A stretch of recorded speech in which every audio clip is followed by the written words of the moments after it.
Assalamualaikum warahmatullahi wabarakatuh.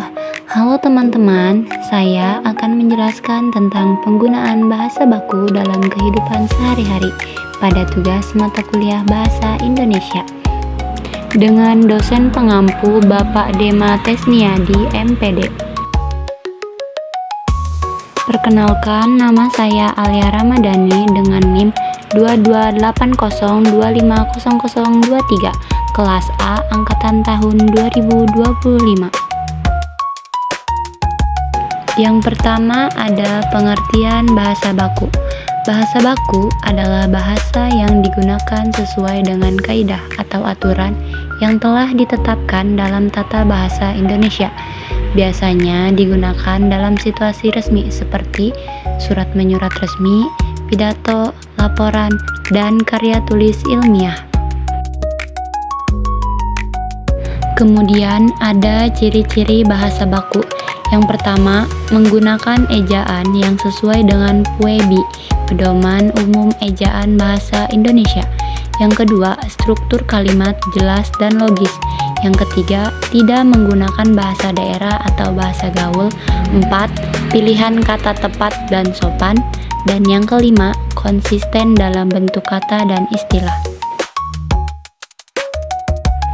Lalu ada fungsi bahasa baku. Yang pertama, sebagai alat komunikasi resmi dalam pendidikan, pemerintahan, dan media. Yang kedua, sebagai pemersatu antar penutur bahasa Indonesia dari berbagai daerah. Yang ketiga, sebagai pedoman dalam penulisan dan pembicaraan formal. Dan yang keempat, sebagai identitas nasional yang mencerminkan kesantunan dan profesionalitas. Lalu ada beberapa contoh bahasa baku versus tidak baku. Yang pertama, kata baku apotek, kata tidak bakunya apotik. Yang kedua, kata fitnah, kata tidak bakunya fitnah, dan lain-lain. Lalu ada contoh penggunaan dalam kalimat. Kata bakunya, saya membeli obat di apotek dekat rumah. Kata tidak bakunya itu, saya membeli obat di apotik dekat rumah. Dan yang contoh kedua, kata bakunya, setiap hari saya melakukan praktik membaca dengan keras. Kata tidak bakunya itu, setiap hari saya melakukan praktek membaca dengan keras. Selanjutnya, penggunaan bahasa baku dalam kehidupan sehari-hari. Yang pertama, saat berbicara dengan guru atau atasan. Yang kedua, saat menulis surat resmi atau pesan formal. Yang ketiga, saat berpidato, presentasi atau wawancara. Yang keempat, saat membuat karya ilmiah atau laporan.